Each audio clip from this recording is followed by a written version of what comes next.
Bonsoir à toutes, bonsoir à tous. Bah ça va, vous êtes. Non, il n'y avait pas de son, il n'y avait pas de son parce que c'était compliqué techniquement. Mince, j'ai un retour. Voilà, plantage évidemment. Premier plantage, mais c'est pas grave. Normalement le reste techniquement c'est au taquet. Alors évidemment je vais supprimer les alertes parce que sinon ça va être fatigant très vite. Mais merci d'être là, merci de soutenir la chaîne. Alors bon, vous l'avez vu, ce soir, du coup, on a un invité, vous êtes déjà nombreux et nombreuses. Ah oui, oui, ça monte vite, d'accord. Bah, je vous le présente, du coup, vous l'avez peut-être déjà vu. Euh, Hop, voilà, c'est bon. On t'entend, on te voit. Bonsoir, Edoui. Bonsoir. Alors, il y a, voilà, conflit d'intérêts manifeste. Il y en a qui m'ont dit, tu reçois ton patron, c'est un peu facile, ça. Non, Mais, je suis pas le patron d'Usul. exactement. Usul est un chroniqueur libre et indépendant. C'est ça. Je suis indépendant chez les indépendants, c'est dire. Donc merci d'avoir accepté cette soirée. Donc je vais expliquer un petit peu aux gens pourquoi j'ai choisi de t'inviter ce soir. C'est parce que on vit une époque particulière. J'ai appelé le stream de ce soir Tout est possible, même le meilleur. Mais c'est vrai que le pire reste assez probable. À l'air libre a fait une émission spéciale dans laquelle tu es intervenu, je crois que c'était la semaine dernière, sur la présidentielle. Ça y est, on commence à en parler.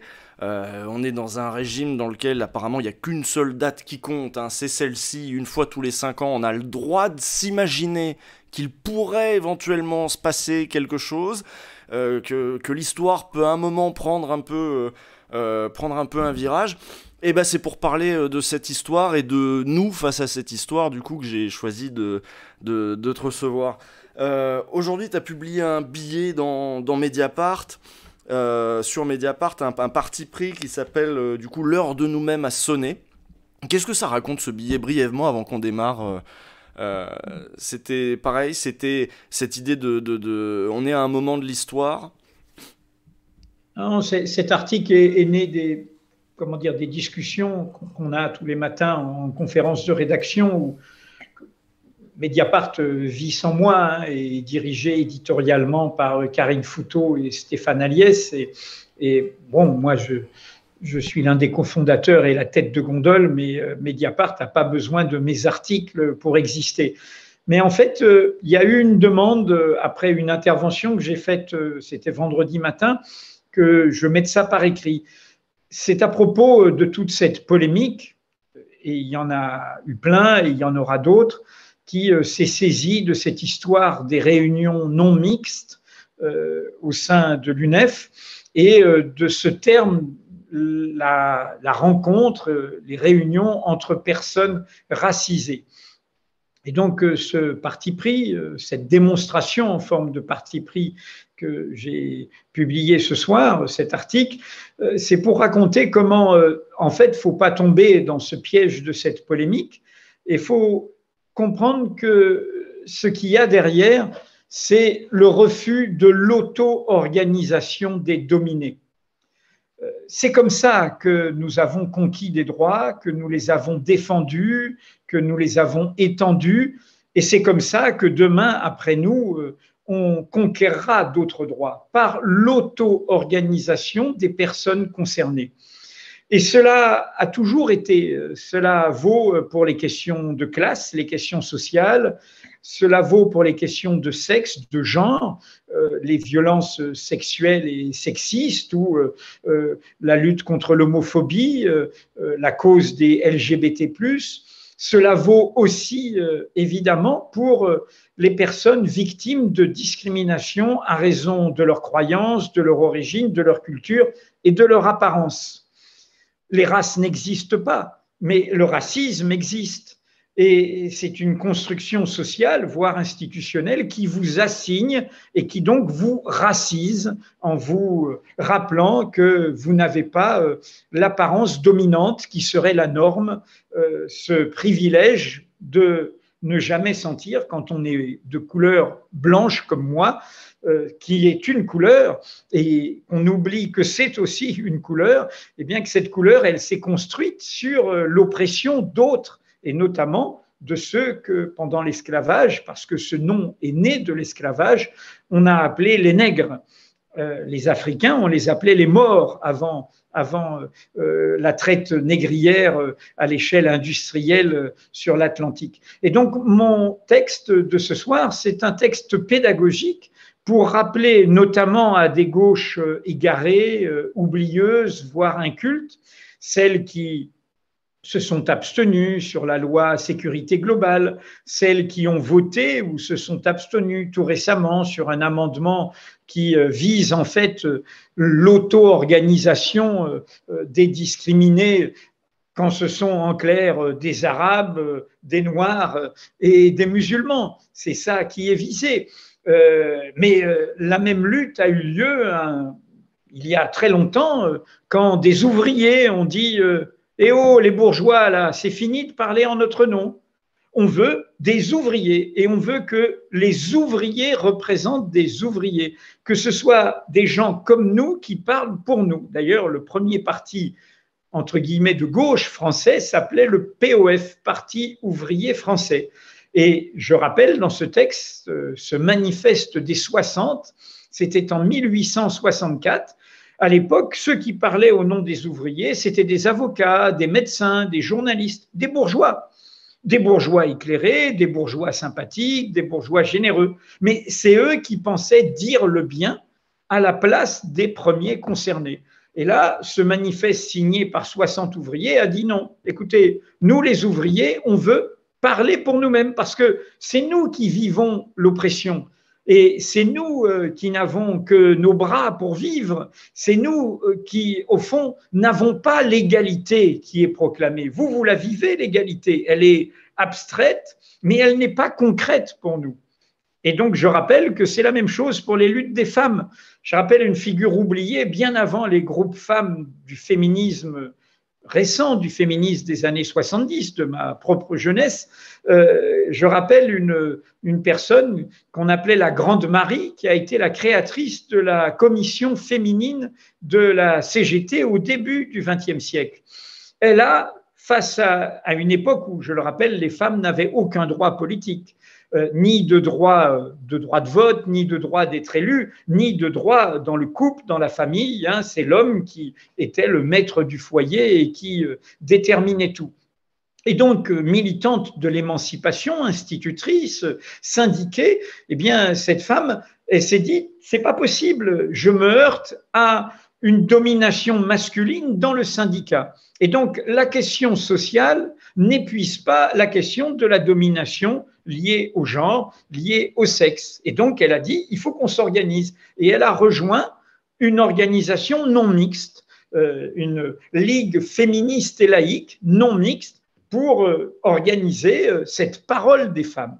Eh bien, je rappelle, et je continue dans ces rappels historiques, comment au moment où la colonisation était tout à fait au cœur de la France comme empire, eh bien, se sont dressés qui, eh bien, Aimé Césaire, qui a renvoyé le stigmate de la servitude, le mot nègre, en disant négritude. La négritude, la fierté d'être nègre. Nègre je suis, nègre je serai, et le nègre t'emmerde, disait-il même. Et donc, à ce moment-là, Césaire, qu'est-ce qu'il fait? Il fait avec Senghor le congrès des écrivains noirs. Il se réclame noir. Et il dit, on fait un congrès des écrivains noirs. Et donc, tout ça pour dire que... On essaierait de le faire interdire aujourd'hui, un congrès des écrivains noirs. Bien sûr, l'auto-organisation des dominés, c'est comme ça que l'émancipation a toujours avancé. On ne parle pas à la place des autres, on laisse les autres d'abord s'exprimer à partir de leur expérience. Et ce que j'explique pour terminer dans cet article, c'est qu'aujourd'hui, les jeunesses qui font ces causes communes de l'égalité en étant sensibles à toutes les discriminations, à toutes les injustices, qu'elles soient de classe sociale, qu'elles soient de sexe, de genre, ou qu'elles soient de race au sens d'une construction sociale liée à l'origine et à la stigmatisation des apparences, eh bien toutes ces jeunesses, ce sont elles qui inventent l'avenir, et non pas ces gauches qui se prétendent, ces gauches et évidemment des droites aussi, mais ce sont des gauches de droite. C'est-à-dire ce sont des gauches qui pensent à droite. Penser à droite, c'est penser que le réel est intangible, que le réel est immobile. Alors que l'émancipation, c'est un mouvement infini. Il y aura toujours de nouvelles questions, de nouveaux droits à conquérir. Prenons, et j'en termine, un exemple évident. Nous sommes aujourd'hui contemporains de la prise de conscience de nouveaux droits qui sont ceux de la nature, du tout vivant du monde, que nous ne pouvons pas nous ériger en dominateurs de la nature de façon inconsidérée, car nous mettons en péril le tout vivant et donc nous-mêmes, le tout vivant du monde dont nous sommes nous-mêmes. Eh bien, c'est ça ce qu'ébranle au fond ces auto-organisations. Elles ébranlent la prétention à l'universel. Ceux et celles qui se croient propriétaires de l'universel. Or, il n'y a d'universel que dans le partage et l'échange, ce que j'appelle les causes communes de l'égalité. Nous naissons libres et égaux en droit, sans distinction d'origine, d'apparence, de croyance, de sexe, de genre, et ainsi de suite. Mais cette proclamation abstraite, il faut toujours la vérifier par des luttes concrètes qui permettent de faire advenir ces nouveaux droits. Et donc, nous sommes face à ce moment de crispation en France. Et pour terminer, je ne l'ai pas trop développé car l'article aurait été très long. Je pense que ce moment de crispation en France renvoie derrière l'obsession actuelle de la question musulmane et de la question noire, au fond à la question coloniale. C'est la question non déverrouillée en France. C'est la question toujours en jachère. C'est la question non soldée. Exactement comme aux États-Unis, il a fallu faire face, et il faut toujours faire face, à la question de l'esclavage. Et comment l'esclavage a fait la fortune des États-Unis. Eh bien, la France fait comme si, maintenant qu'il y a eu les indépendances, elle n'avait pas une question coloniale à affronter. Non pas comme quelque chose du passé, mais comme quelque chose de vivant. Car qu'a légué le colonialisme, qui a fait notre richesse par la longue durée des conquêtes, des esclavages, des empires coloniaux et ainsi de suite. Qu'est-ce qu'il nous a légué? Eh bien, il nous a légué le poison du racisme, car la colonisation est indissociable de l'idée qu'il y a des civilisations supérieures à d'autres, des cultures supérieures à d'autres, des religions supérieures à d'autres. Et il nous a légué aussi cette idée que nous, la France, nous, l'Occident, nous, l'Europe, et surtout la France au cœur de l'Europe, le pays des droits de l'homme, nous serions propriétaires par essence de l'universel, comme s'il n'y avait pas de l'universel, c'est-à-dire de l'universalisable, échangeable entre cultures, dans d'autres civilisations, dans d'autres cultures, dans d'autres continents. Eh bien, c'est de cela dont il faut nous défaire. C'est un long combat, mais c'est le combat d'avenir. Ces dominations qui se crispent sous nos yeux au point d'être violentes, et c'est d'ailleurs, on le voit bien, comment en même temps qu'il y a cette désignation d'un bouc émissaire, le musulman actuellement, ou toutes les minorités qui pensent mal et qui sont qualifiées de séparatistes, c'est les mêmes qui méprisent l'auto-organisation des classes populaires, les gilets jaunes, de la jeunesse radicale sur le climat qu'ils répriment. C'est cette crispation d'un vieux monde qui est là, qui est en crise et qui sait qu'il va mourir, qui ne veut pas mourir, qui a peur de mourir et qui donc s'accroche de façon violente et désespérée à ses privilèges pour empêcher un nouveau monde de naître. Alors, cela prendra du temps, pas de temps, beaucoup de temps, très peu de temps, je ne sais pas. Mais ce qui est sûr, c'est qu'il ne faut manquer aucun de ces rendez-vous-là. C'est pendant ces rendez-vous-là que se construit un futur face à ces astres morts de la domination, ce que j'appelle au fond des nouvelles constellations qui pourront enchanter notre avenir. Alors, j'ai mon chat qui rit beaucoup sur le fait que c'était long, du coup. C'était long comme introduction. C'est toi qui m'as lancé, alors oui, je vais répondre à des questions plus précises. Voilà, vous n'avez plus, je vous le dis les gens, vous n'avez plus à lire le parti pris, le billet qui est dans le dire absolument. Ah bah oui, mais tout était là. Hein, abonnez-vous. Oui, abonnez-vous, bien sûr. Abonnez-vous. peut imiter hein, aussi. Hein. Mais Abonnez-vous. alors je vais poursuivre sur cette idée de lutte sans cesse recommencer aussi. C'est vrai il y a quelques observateurs qui ont comparé les années qu'on vit, notamment l'effervescence dans la jeunesse, à ce qui a pu se passer dans les années 70, un moment où l'ordre est dérangé, où il y a une nouvelle génération qui arrive avec d'autres aspirations, l'envie de passer à un autre monde. Voilà, après 68, beaucoup de choses se réinventent, beaucoup de choses se passent. Et malgré tout, on parlait de l'auto-organisation, par exemple, des ouvriers, des travailleurs. Depuis les années 70, 80, 90, à l'époque, il y avait eu un gros parti communiste, un grand parti des travailleurs. Il a été balayé par l'histoire, par les forces de la bourgeoisie. On a beaucoup perdu, on a beaucoup reculé, même si on est en train de revivre un cycle de lutte. Les années 80 et 90, elles ont été terribles, non? C'est quoi le bilan de toi qui les a traversées? Ouais. Je vais rectifier ta formule. Ces partis qui représentaient historiquement la gauche, c'est-à-dire le Parti socialiste et le Parti communiste, c'est pas la bourgeoisie qui les a balayés, c'est d'abord eux-mêmes. C'est d'abord eux-mêmes. Parce que, au fond, c'est quoi être de gauche? La gauche n'est pas propriétaire du bien. Il y a parfois des gens de gauche corrompus, cyniques, carriéristes. Elle n'est pas propriétaire de la morale. Il y a parfois des gens de droite qui, quand l'essentiel est en jeu, ça s'est vu au moment de la résistance en 1940, ça s'est vu y compris face à la torture pendant la guerre d'Algérie, qui se retrouvent minoritaires, mais se retrouvent du côté des principes. Donc c'est quoi qui fait qu'il y a une gauche qui désigne une aile des assemblées? C'est que face aux intérêts dominants, des classes dominantes, il y a des partis politiques qui prétendent organiser et représenter les classes dominées. Eh bien, qu'est-il arrivé au Parti communiste et au Parti socialiste? Eh bien, de déserter eux-mêmes ces classes dominées. Le Parti communiste, c'est très simple. Et le symbole a été en 1980 la terrible histoire du bulldozer d'Ivry face à un foyer d'immigrés. Le Parti communiste a oublié à un moment que notre classe ouvrière s'est toujours régénérée par les migrations. Migration européenne, la Belgique, la Pologne, le mouvement ouvrier juif, la main-d'œuvre ouvrière immigrée, c'est ça le groupe Manouchian, la MOI. Mais aussi les migrations sur notre longue durée issues de notre histoire coloniale et perpétuées par notre histoire postcoloniale. L'ascenseur social fait son effet et du coup d'autres migrations viennent régénérer cette classe ouvrière.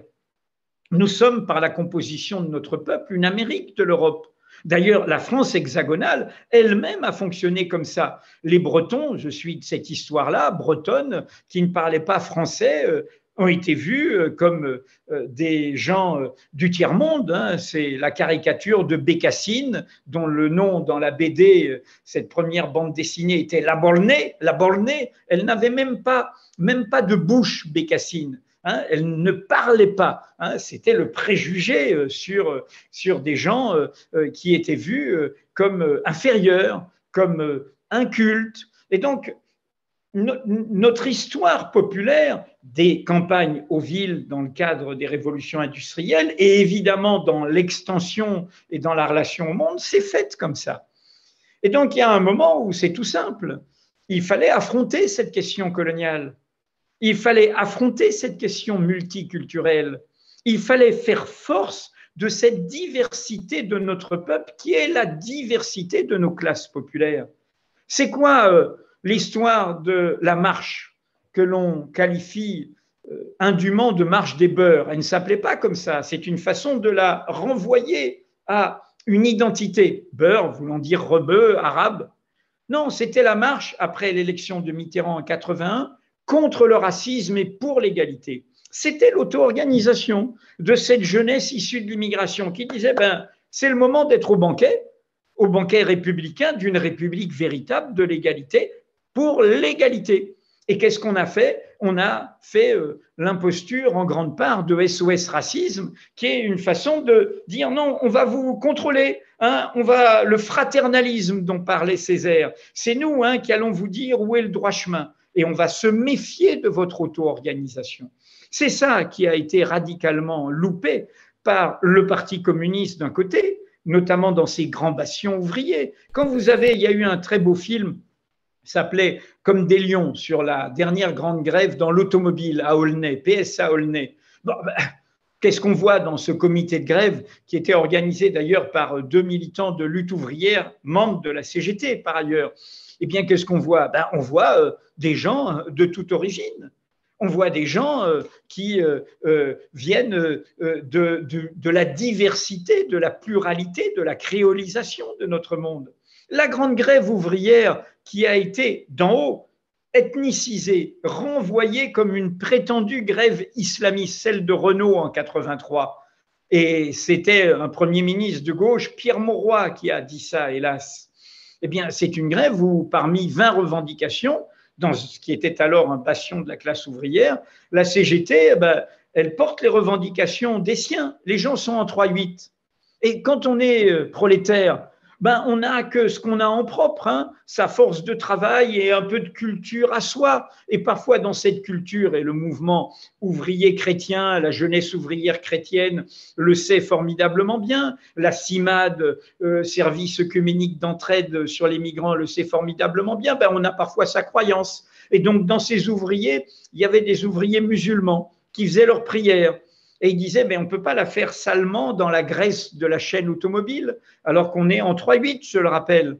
Et donc, ils ont demandé d'avoir un endroit propre pour faire leur prière. Ni une ni deux. On a dit, ce sont des grèves islamistes. On les a renvoyés à ça, au lieu de leur dire, bienvenue au club. Vous venez comme vous êtes.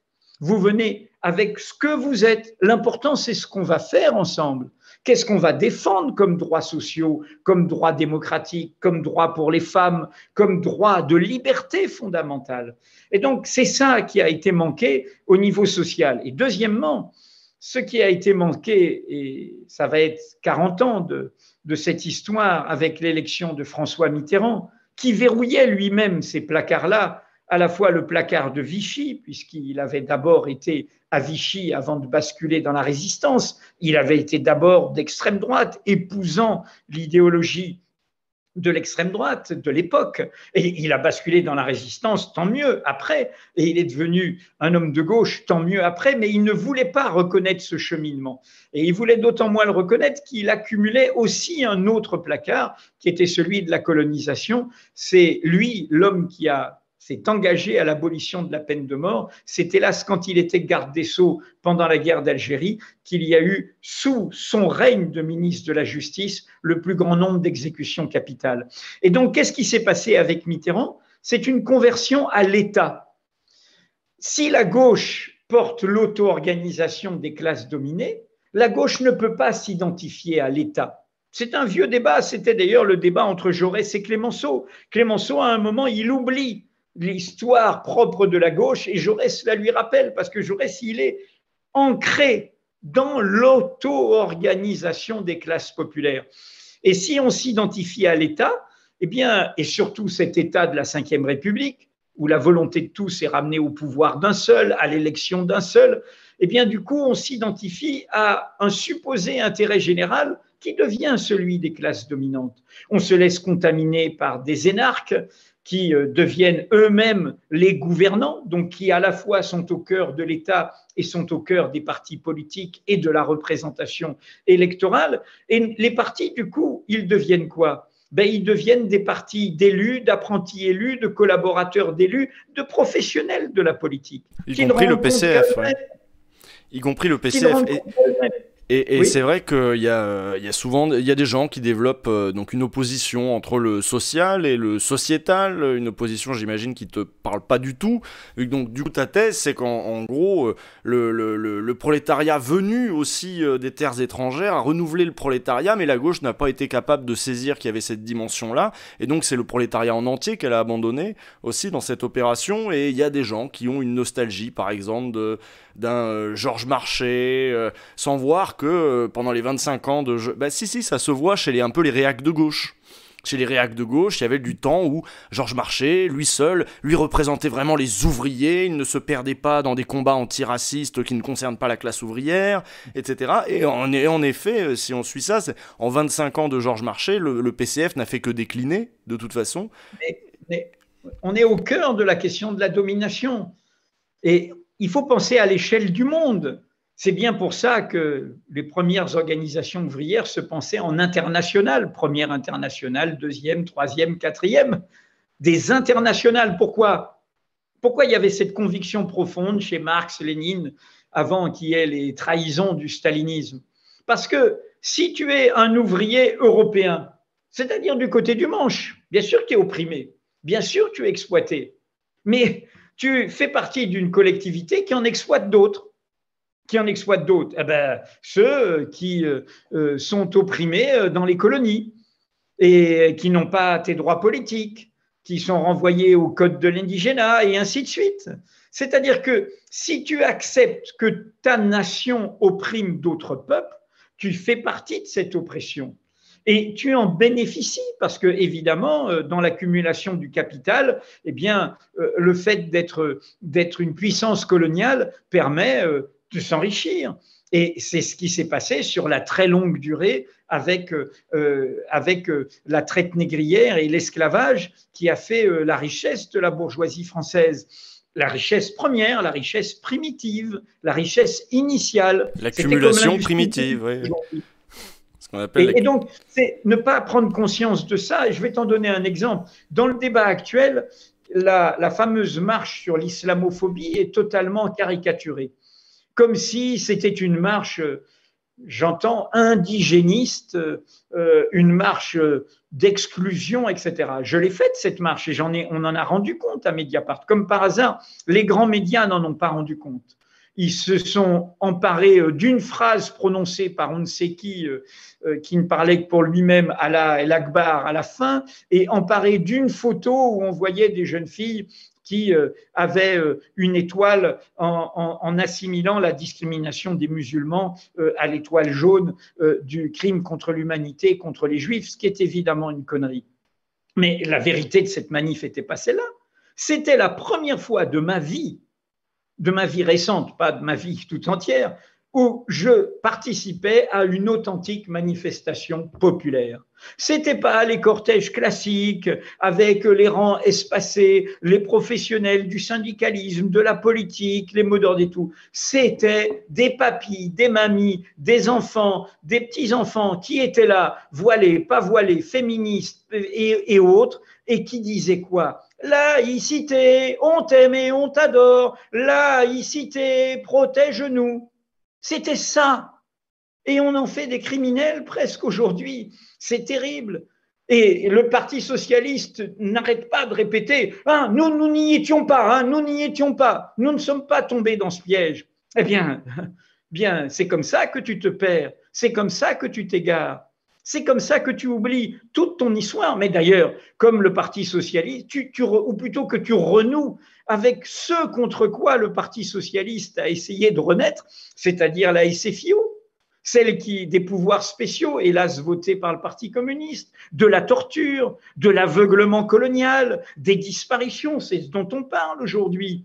Quand même, quelle prétention de continuer à faire la leçon aux classes populaires et de croire que eux sont le bien et que celles et ceux qui s'auto-organisent seraient des barbares. Petite parenthèse, on a eu la même réaction au moment des Gilets jaunes.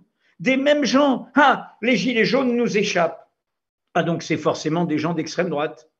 Alors que les gens qui comprennent ce qu'est l'auto-organisation populaire, ils ont été avec les Gilets jaunes et nous-mêmes, Mediapart, on a été les voir, les rencontrer. Et qu'est-ce qu'on a vu ? On a vu que dans la dynamique d'auto-organisation populaire, c'est les causes communes de l'égalité. Et du coup, qu'est-ce qui se passe ? Eh bien, l'extrême droite, elle est chassée. On n'entend plus parler de l'obsession de l'immigré, de l'obsession de l'étranger, de l'obsession du musulman. C'était ça, les assises, les réunions collectives qui ont commencé par Commercy des Gilets jaunes. C'était un mouvement social auto-organisé. Petite parenthèse, puisque les 150 ans, c'est exactement ce qui s'est passé du côté des gauches installées au moment de la Commune de Paris. Ah, tout d'un coup, qu'est-ce que c'est que ce peuple de pétroleuses, de gardes nationaux qui, tout d'un coup, se révoltent? Et du coup, on les regarde comme des barbares, et au point de fermer les yeux ou d'accompagner ou de souhaiter quoi? Eh bien, la boucherie, qui sera la répression. Près de 20 000 morts, des ouvriers, des artisans, des ouvrières, 20 000 morts. Quand tu marches à Paris, dans les squares, dans les grands jardins, tu marches sur des fosses communes de classes populaires qui ont été éradiquées à ce moment-là, parce qu'elles s'auto-organisaient. Donc c'est ça toute notre histoire, l'histoire, encore une fois, de comment on s'émancipe.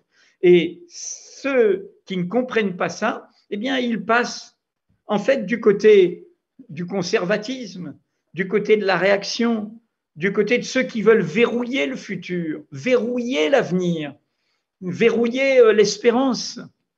Pardon, je m'enflamme. Oui, mais je vois bien, mais moi, il y a une question qu'on m'a beaucoup posée cet après-midi quand je préparais cette émission, parce qu'il y en a que j'ai l'impression, il y en a qui ont compris ça, c'est du côté de la France insoumise, qui après des flottements, après quelques années, à ne pas être sûr qu'il faille employer le mot islamophobie ou pas, aller ou ne pas aller à la marche contre l'islamophobie, on finit par trancher.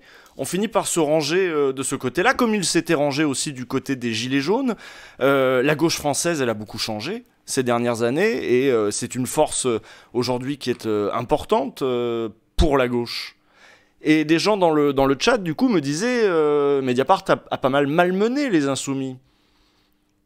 Est-ce qu'on peut espérer un apaisement? Non, mais je connais cette critique et sincèrement, voilà, comme toujours, quand on est un journal indépendant, on appelle malmener le fait de sortir des informations qui dérangent ses propres convictions. Si on respecte l'indépendance d'un journal, on doit accepter qu'il vous dise des choses que vous n'avez pas envie d'entendre. Alors, quel est le débat entre Mediapart et non pas les insoumis, parce qu'il y a plein de personnes dont les engagements sont tout à fait respectables là-dedans, mais un peu la direction de la France insoumise. D'abord, le fait que Mediapart, j'en dirais, c'est sur 3 points, pourrait-on dire. Le point, évidemment, de l'indépendance de la justice et du fait que quand la justice indépendante, je ne parle pas du parquet, demande des comptes à un mouvement politique, quel qu'il soit, sur l'utilisation de l'argent public, eh bien, c'est légitime. C'est légitime. Ce n'est pas forcément un complot. Si on utilise des indemnités pour des assistants parlementaires pour autre chose que pour le travail parlementaire, bon, c'est le cas d'une instruction judiciaire sur le Front National ou le Rassemblement National aujourd'hui, et je suppose que d'autres applaudiraient. Eh bien, s'il se trouve, et c'est à l'instruction judiciaire, s'il se trouve que des faits semblables étaient établis pour une autre formation politique comme la France insoumise, eh bien, il est normal qu'on le chronique, qu'on le raconte, qu'on le documente. Ça fait partie de notre travail. Et derrière, il y a cette idée que, au fond, comment dire, cette vision de la démocratie comme une pluralité. Il n'y a pas que le pouvoir politique dans une démocratie. Il ne suffit pas de croire uniquement ceux qui pensent qu'on pense politiquement juste. Il faut aussi des contre-pouvoirs. Alors, il faut des contre-pouvoirs comme une presse libre et indépendante qui ne rend compte qu'à ses lecteurs, libre de se désabonner. Et il faut aussi une justice réellement indépendante. Petite parenthèse, en France, elle ne l'est pas. Le parquet n'est pas indépendant. Et il l'est en Italie. C'est pour ça qu'en Italie, on comprend qu'il y a une mafia, on comprend que la mafia peut corrompre les politiques, parce que la justice indépendante, y compris le parquet, ne rend pas compte au pouvoir exécutif. Et autant que je sache, le programme de la France insoumise, en tout cas la dernière présidentielle, n'était pas converti à l'idée de l'indépendance du parquet. Il y avait toujours cette idée que le pouvoir exécutif doit contrôler. Ce qui m'amène au deuxième point, la conversion et le mouvement fait par Jean-Luc Mélenchon en reprenant quelque chose qu'on a de très longtemps défendu à Mediapart, qui est l'héritage d'Édouard Glissant, de Patrick Chamoiseau, d'Aimé Césaire, la créolisation du monde, l'idée qu'il n'y a pas d'identité racine, qu'il n'y a d'identité que de relation. C'est un mouvement tout à fait bienvenu et qui est à l'image de notre peuple. La France n'est pas une et indivisible, elle est une et multiculturelle.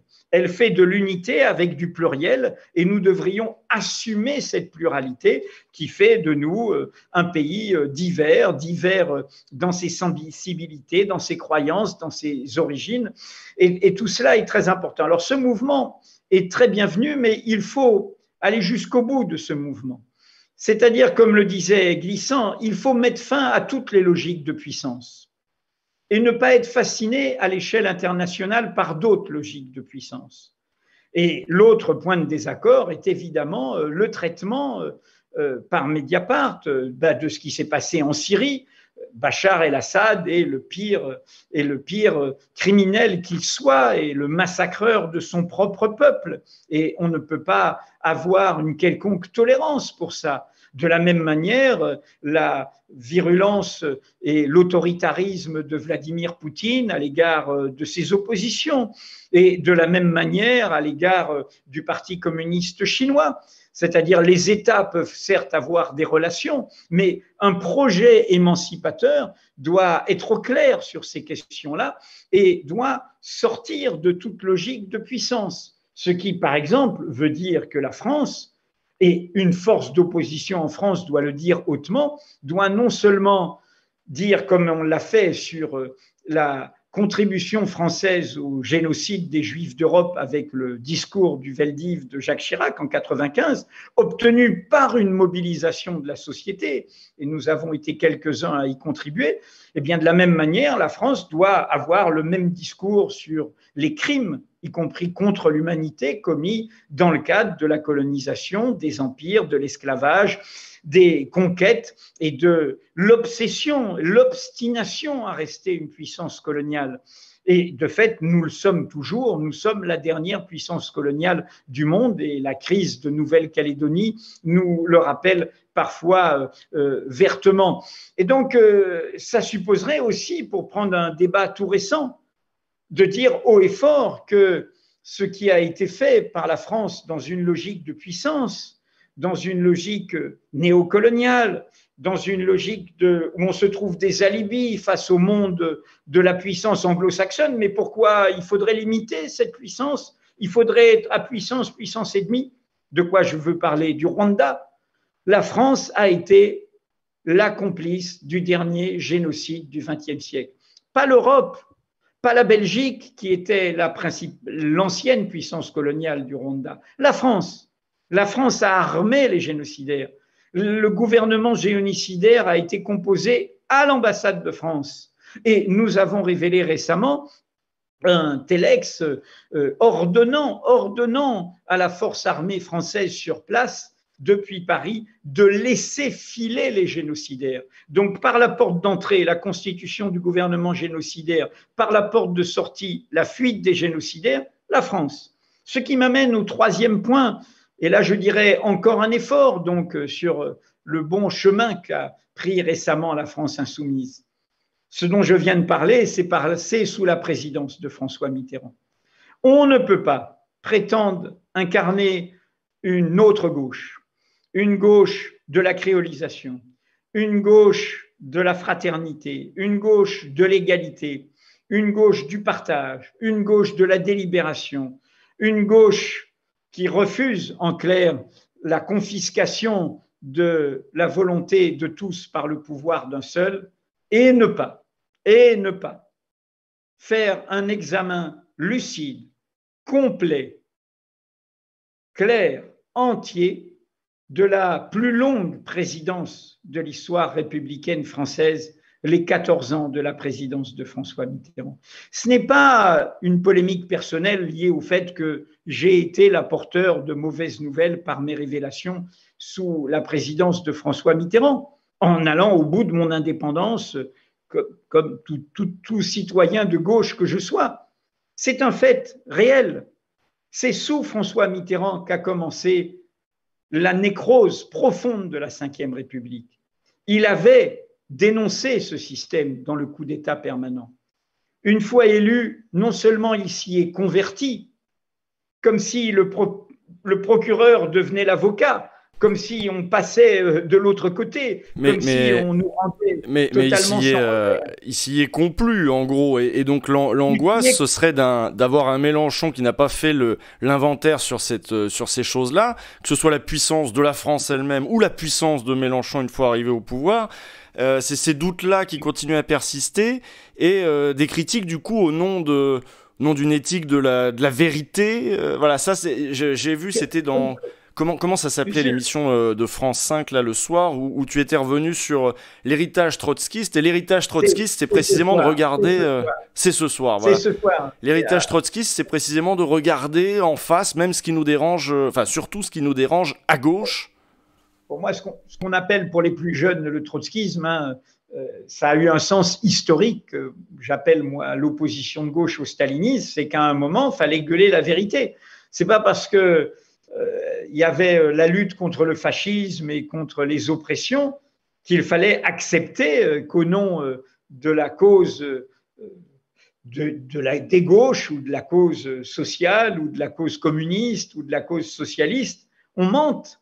Et on mente sur quoi? Sur des crimes, sur l'extermination des révolutionnaires dans les procès de Moscou, sur le goulag, sur l'absence de liberté, sur des camps de concentration où l'on mourait par le travail forcé. C'était cela. Et donc, il faut aller jusqu'au bout de cette vérité, même si elle est douloureuse. Et c'est comme ça que, non pas on règle des comptes, mais c'est comme ça que l'on s'émancipe.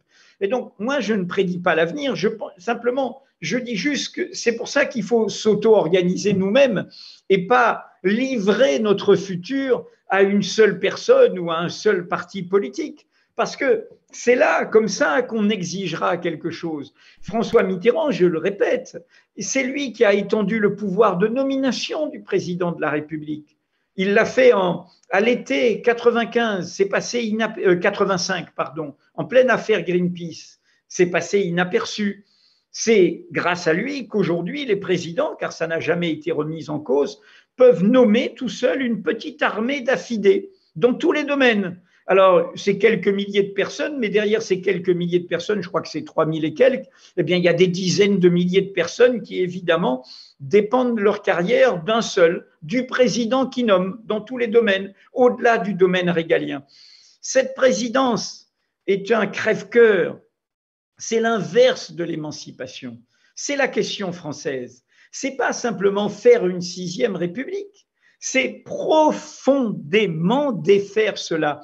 Et pour le défaire, l'engagement qui devrait être pris, c'est qu'une campagne présidentielle, car nous en sommes là, sauf à faire une révolution et y arriver par des barricades, eh bien, comment on fait? Eh bien, on montre d'abord un collectif qui montre la diversité du pays.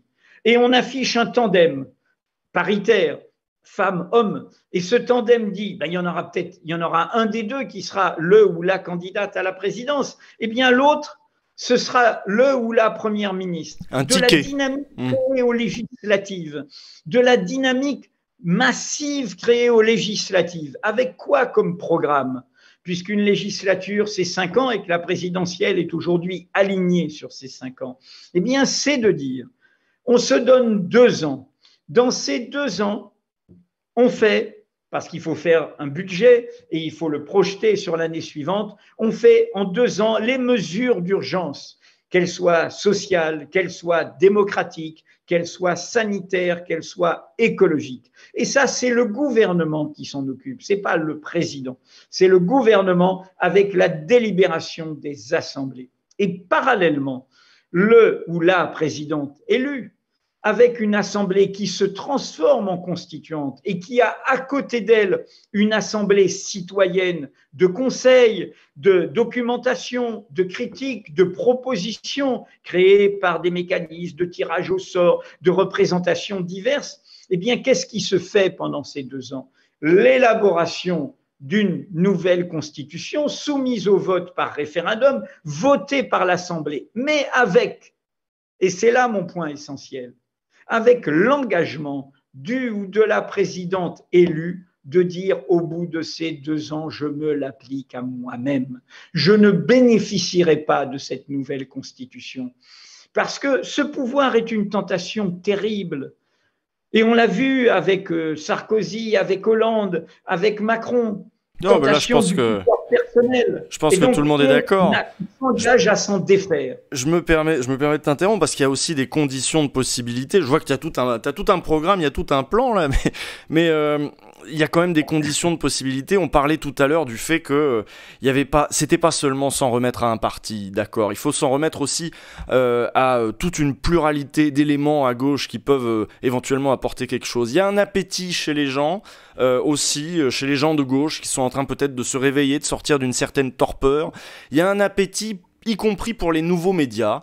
Il y a un certain nombre de nouveaux médias qui se sont lancés dans le sillage, mais dans le sillage de Mediapart, mais longtemps après, peut-être aussi d'ailleurs dans le sillage de la campagne de Jean-Luc Mélenchon d'ailleurs.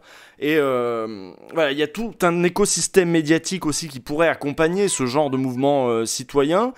Et pourtant, il est bien faible face aux forces de la bourgeoisie, face à tous les corps intermédiaires qui ont été gangrénés par la bourgeoisie, infiltrés, détruits ou décrédibilisés.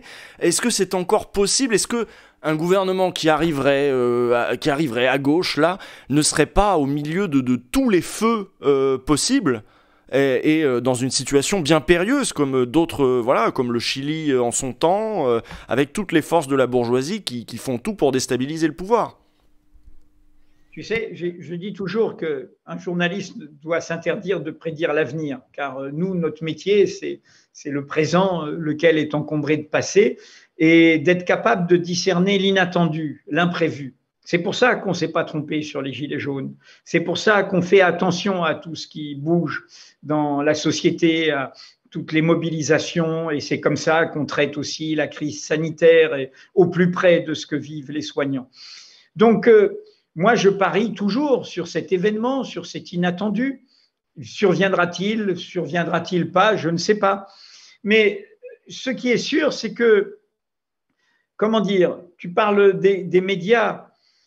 Pour moi, notre paysage médiatique, qui est un paysage terriblement dégradé, non pas qu'il n'y ait pas plein de bons journalistes dans tous ces médias, mais je parle des médias dominants. Mais ces médias dominants se retrouvent avec des propriétaires qui sont extérieurs au métier de l'information, qui ont, dans cette imbrication, et qui a commencé sous le mitterrandisme à vraiment s'ancrer d'imbrication entre le monde politique et le monde des affaires, d'une moindre autonomie de ce monde politique par rapport au monde des affaires. Et donc, nous sommes face à cette réalité qui fait qu'aujourd'hui, quelqu'un comme Vincent Bolloré, qui fait sa fortune grâce à la France-Afrique, peut posséder et va continuer à en posséder plus des médias et au fond animer, assumer une chaîne raciste. Et nous voyons un Gérald Darmanin qui est au gouvernement ou un Manuel Valls qui y était, se précipiter chez le porte-parole de ce racisme décomplexé, déjà 3 fois condamné pour incitation à cette haine terrible, la haine de l'égalité, qui est Éric Zemmour. Et donc, nous sommes dans ce paysage-là. Alors, qu'est-ce qu'il faut faire? Il faut résister. Quand on résiste, on n'a aucune garantie de gagner. Quand on lutte, on n'a aucune garantie de réussir. Alors, ceux qui pensent que pour lutter, pour résister, que ce soit dans une entreprise, que ce soit dans n'importe quel combat, il faut avoir des garanties avant, ceux-là, moi, je ne partirai pas au combat avec eux, parce que ceux-là, ils veulent avoir le beurre, l'argent du beurre avant d'y aller. Donc, il faut d'abord faire ce qu'on fait. Mediapart, on est issu de batailles perdues dans la presse où j'ai été, moi-même pendant longtemps, avec les 2 autres cofondateurs journalistes, avec François Bonnet et Laurent Mauduit, et on a essayé de relever ce défi. Et j'insiste beaucoup sur les nouveaux médias dont tu parlais. Pour le réussir, ce défi, il faut pratiquer pour nous-mêmes ce que je vous raconte depuis le début, c'est-à-dire être collectif. Certes, il y a un peu de personnalisation à Mediapart, autour de ma personne parce que j'ai cette ancienneté et ainsi de suite. Mais Mediapart, c'est un collectif. Et moi-même, je suis contrôlé par ce collectif. Je suis inspiré, nourri par ce collectif. Ce n'est pas une aventure personnelle. Je me méfie des aventures personnelles, pas seulement en politique, y compris en journalisme. Je me méfie des gens qui ne s'autorisent que d'eux-mêmes. Et j'ai perdu, parfois, ça m'a joué des tours, parce que parfois j'ai cru en des collectifs qui n'en étaient pas. Je pense à ce qui est arrivé dans la bataille que j'ai perdue au Monde, qui n'était pas une bataille de pouvoir, mais où je croyais qu'il y avait une bataille pour l'indépendance et où je me suis fait rattraper par certaines illusions. Comme j'ai dit en rigolant, une fois, mon vrai moment d'illusion politique n'a pas été l'illusion trotskiste, qui n'en était pas une. Je suis fier de ces engagements de jeunesse, mais une illusion mondiste. Donc on en a tiré les leçons. Une bataille collective. Et c'est dans ces batailles collectives, dans le fait d'écouter les autres, dans le fait de partager avec les autres, dans le fait d'accepter une intelligence collective qui nous rend plus habiles, plus lucides, au fond de réhabiliter ce mot qui est un vieux mot libertaire, et de libertaires qui étaient des écologistes pionniers, je pense à Kropotkin, je pense à Élisée Reclus, qui est le mot d'entraide, l'entraide. Le monde que nous combattons, c'est ce monde qui a inventé, en trahissant l'œuvre de ce grand savant Darwin, qui a inventé le darwinisme social, qui a prétendu que la règle de la vie, c'était la sélection naturelle. C'était la bataille des espèces, des plantes, de tout le vivant contre une autre partie du vivant. Eh bien, c'est faux. La règle du vivant, c'est l'entraide. C'est ce qu'a écrit Kropotkin dans un livre dès 1902. Et il était lui-même savant naturaliste. Il examinait les plantes et tout. Et il répondait à cette idéologie qui a accompagné le colonialisme. L'idée, on écrase les uns et les autres, c'est l'idée des premiers de cordée, c'est l'idée des plus forts, c'est l'idée de ceux qui sont les bien-nés, qui ont fait les bonnes écoles, etc. Bien non, c'est l'entraide qui nous rend plus forts. J'ai une question justement là-dessus, puisqu'on a reparlé de trotskisme, voilà. Dans les années 70, bon, on a parlé de l'effervescence de 68, etc. Et moi, j'ai lu des textes un petit peu de cette époque-là. On s'attendait à ce que, bon, allez, c'est pour dans pas longtemps la révolution. C'était 68, la répétition générale, et peut-être que ça va se faire là, dans les 5 ans, et il y avait un espoir que ça arrive. Et puis cet espoir progressivement, bon, il s'est un petit peu amenuisé, et il y a beaucoup de trotskistes qui se sont tournés du coup vers l'enseignement, vers le journalisme, qui ont abandonné l'idée de la révolution, et qui ont abandonné aussi d'ailleurs plus tard, quelques dizaines d'années plus tard, même au NPA. Maintenant ce n'est plus communiste, c'est anticapitaliste. On ne propose plus de projets, on n'a plus de projets, on n'a plus de mots, on abandonne le mot communisme. C'est quelque chose, Lordon vient de publier un bouquin là-dessus, Figure du communisme, où il essaie de dire voilà ce à quoi ça pourrait ressembler. Est-ce qu'on n'a pas perdu aussi quand on a arrêté de proposer quelque chose ? Je ne sais pas si toutes ces gens dont tu parles ne proposent pas quelque chose. Il y a quand même un grand bouillonnement, etc. Mais tu as raison sur, vous savez, le mot communisme, il vient de commun. Et d'ailleurs, c'est un terme en anglais commons, ce qui est commun. Ça veut dire ce qui ne relève ni de la propriété privée ni de la propriété étatique. Et c'est pour ça qu'à mon avis, le seul communisme viable est un communisme libertaire. Ça veut dire qu'il y a du commun, ce n'est pas l'État qui va dire qu'il est le bien commun et ce n'est pas la propriété privée qui va dire le bien commun. Donc l'eau, l'air, la nature et toutes sortes de choses qu'on peut conquérir, la santé, etc. Qu'est-ce qui est le bien commun, les communs? D'ailleurs, Laval et Dardot, deux personnes moins médiatisées que Lordon, ont fait un très beau livre, il y a de ça 2 ans, je crois, sur les communs, sur ce thème. Le commun, voilà. Et donc, quand Marx et Engels font le manifeste du Parti communiste, qui n'existe pas en tant que parti, c'est pour dire cette idée du commun, voilà. Et juste avant, il y avait eu, par Pierre Leroux, l'invention du mot socialisme, hein, qui était, voilà, c'est ce bouillonnement très 19e qu'il faut retrouver, hein, et qui infiltrait, dans le cadre des institutions, de la bataille pour qu'il y ait réellement une république avec le droit de vote, contre le césarisme, contre le bonapartisme, contre tous ceux qui sont les héritiers de Napoléon, eh bien, c'est cette idée d'une république démocratique et sociale, d'une république avec adjectif, d'une république de l'égalité. Et donc, cette question du commun est essentielle. Mais ta comparaison un peu nostalgique avec les années 60-70, je ne la ferai pas comme ça. Comment dire, cette époque des années 60-70, et c'est pour ça que moi, tu connais mon histoire personnelle. Moi, je suis une pièce rapportée ici. Je suis arrivé en France il y a maintenant un peu plus de 50 ans. Et au fond, ma culture personnelle, mon imaginaire, et je l'ai fait dans les Caraïbes, à la Martinique et au Maghreb, en Algérie, jusqu'à l'âge de 18 ans. En clair, pour moi, je crois qu'on ne peut penser nos combats de justice, d'égalité, qu'en les pensant en lien avec le monde. En lien avec le monde. Dans les années 60-70, l'illusion qui nous apportait, c'est qu'en fait, on oubliait qu'il y avait un vent qui nous poussait. C'était le vent du monde, justement. C'était le vent des peuples au lointain qui se battaient.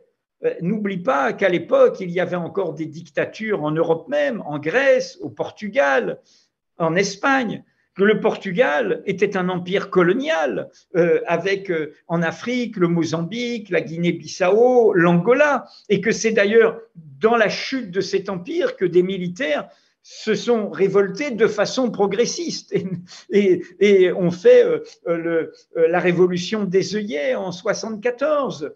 De la même manière, il y avait le peuple du Vietnam qui, bien sûr, avec un soutien en partie de l'Union soviétique, mais en même temps une autonomie de ceux qui, avec Ho Chi Minh et Giap, menaient cela, se battaient, a réussi quand même. Le peuple vietnamien, dans notre histoire contemporaine, est le seul peuple qui aura réussi à défaire militairement deux puissances impériales à prétention universaliste. La France, Dien Bien Phu, les États-Unis, la chute de Saigon. Ce petit peuple a réussi ça. On était poussé par ça. On était poussé par toutes ces espérances qui venaient du monde. Alors, l'eau, elle s'est retirée à un moment. Ça a été toutes ces offensives, y compris des offensives de pouvoir nées des indépendances, nées de ces émancipations qui se sont retournées contre leur peuple. C'est ce qui s'est passé en Algérie, le parti unique, confisqué avec des militaires, avec une oligarchie militaire qui est toujours celle contre laquelle le Irak, le peuple algérien, se soulève aujourd'hui. C'est ce qui s'est passé dans des pays soi-disant du nationalisme arabe laïque, hein, que les gauches françaises admiraient, mais qui ont en fait été les pires massacreurs de leur peuple. Je pense à l'Irak de Saddam Hussein ou à la Syrie du clan Assad. Le plus grand parti communiste du monde arabe était en Irak. Il a été liquidé physiquement par Saddam Hussein. Sa base était chiite. Les chiites sont la majorité du peuple arabe. C'est le seul pays où il y a une majorité arabe chiite, hein, cette dissidence au cœur de l'islam. Et c'était la minorité sunnite qui dominait avec Saddam Hussein. Et ben, du coup, les gens qui ont été massacrés, eh ben, ils se sont retournés vers ce qu'ils avaient en propre. Et du coup, ce sont des logiques politiques, d'islam politique, avec la révolution iranienne, qui ont pris le relais. Donc, il y a eu ces reflux. Je pourrais continuer, on l'a oublié, l'Afghanistan. C'était un protectorat soviétique dans une logique d'empire.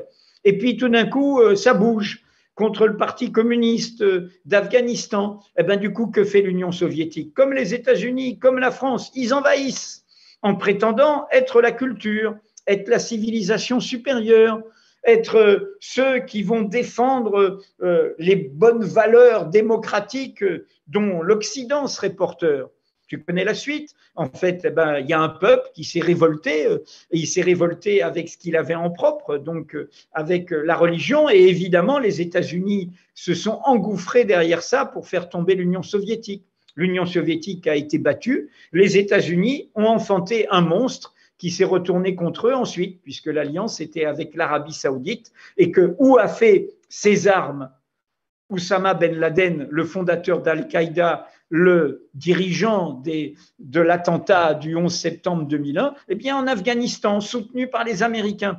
C'est tout ça qui s'est passé. Et donc, je dis ça parce que ce que une partie, mon âge me le permet, parce que je vois autour de moi, je vais avoir 69 ans, quand même, il y a les glorieux disparus, hélas, qui ne sont plus là. Je pense notamment à Daniel Ben Saïd, mort bien jeune, à 63 ans. Mais je vois autour de moi plein de gens que j'ai connus et qui, au fond, dans ce retrait, quand on est poussé par le vent favorable, c'est facile. Vous savez, s'engager dans les années 70, non pas qu'il n'y ait pas eu des luttes et parfois dures, mais c'était le souffle du moment.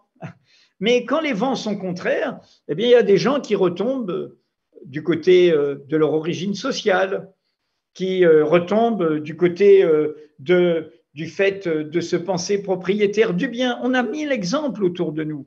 Et j'ai connu des gens très, très gauchistes, très, très radicalement gauchistes, c'est-à-dire se payant de mots et étant bien déraisonnables, qui sont aujourd'hui de fiefés conservateurs.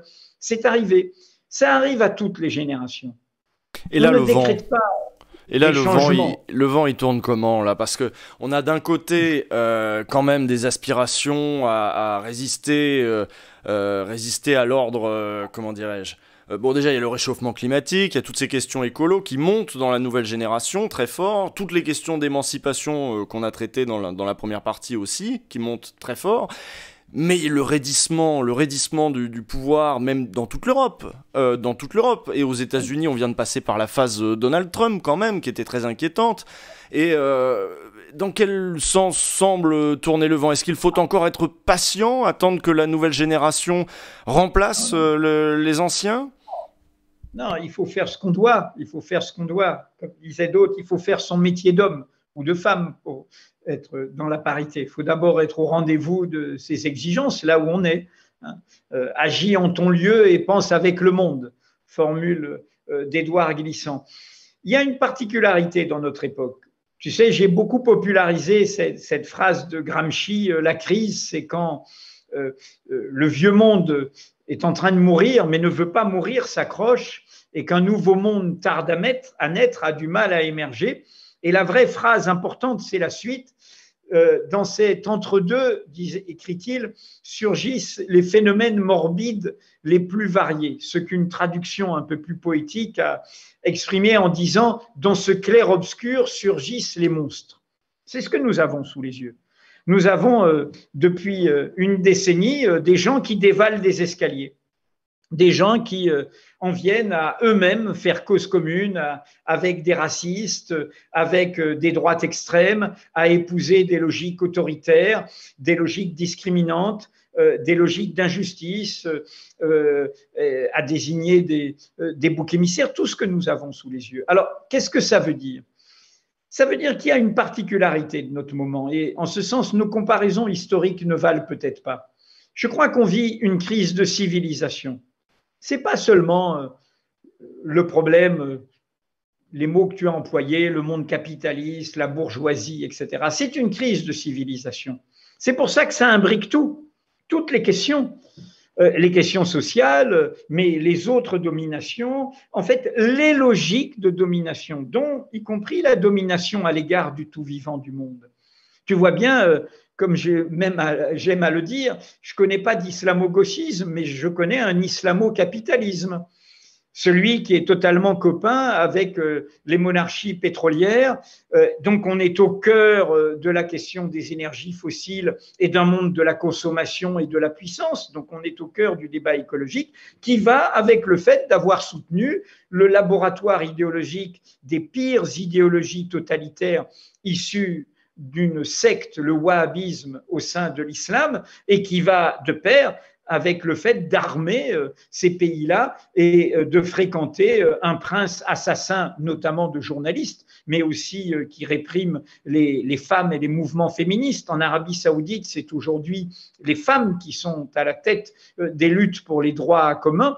Eh bien, c'est ce Mohamed Ben Salman, auquel, pas plus tard qu'il y a 4 jours, M. Macron a donné un coup de fil très long, lui demandant son avis, comme si de rien n'était, sur le Liban, sur la situation au Proche-Orient, alors qu'au même moment, M. Biden, le nouveau président des États-Unis, a décidé qu'il ne voulait plus de relations avec ce type et qu'il ne voulait parler qu'à son père, car ils savent et ils le disent que c'est un satrape tout à fait criminel. Et donc, pourquoi je dis ça? C'est que nous sommes dans un moment où, en fait, voilà, la course contre la montre est là. C'est pour ça qu'il faut prendre avec sérénité beaucoup de leur affolement. Ils s'affolent parce que leur monde est fini. Et ils voudraient le garder au point de piétiner le bien commun. Être dans leur condominium de villas protégées et sécurisées, là où les eaux ne montent pas, là où les migrants n'arrivent pas, là où on ne croise pas les pauvres, être dans un monde à part. Ils veulent faire sécession. Le vrai séparatisme, c'est celui de cette minorité d'ultra privilégiés qui est au cœur du malheur de notre monde, des logiques de consommation, d'appropriation, de destruction du vivant, et qui veut absolument continuer. Ça donne, comme tu le sais, chez certains milliardaires américains, ces idéologies de survivalisme, de se mettre dans des caissons pour aller vivre plus longtemps, et ainsi de suite. C'est-à-dire cette idée de sortir de la condition commune. Ils font sécession, ils ne veulent plus de monde commun. C'est ça qu'exprime ce que tu as souligné, c'est-à-dire l'expansion aujourd'hui de ce qui a été présent déjà et qui a donné le nazisme en fait, qui a été présent dans l'entre-deux-guerres et dans la crise de modernité précédente, qui était le retour de la question coloniale et impériale en Europe, qui a été cette idée du libéralisme autoritaire. Ça a été très bien documenté par quelqu'un que je vous conseille de lire, j'oublie tout d'un coup son nom, ça me reviendra, qui a fait plusieurs livres récents à la découverte là-dessus.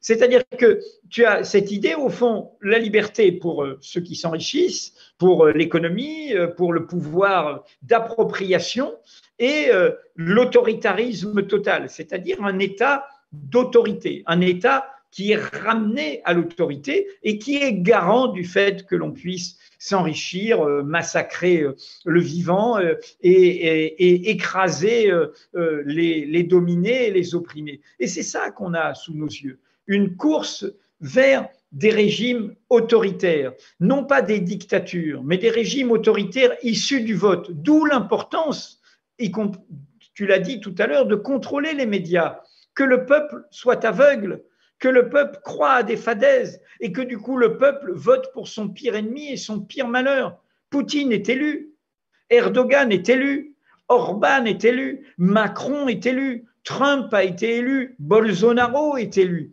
Donc on va faire en sorte de faire advenir dans l'élection des pouvoirs qui en fait sont des pouvoirs qui confisquent les libertés et qui au fond, font perdurer un monde qui est fini.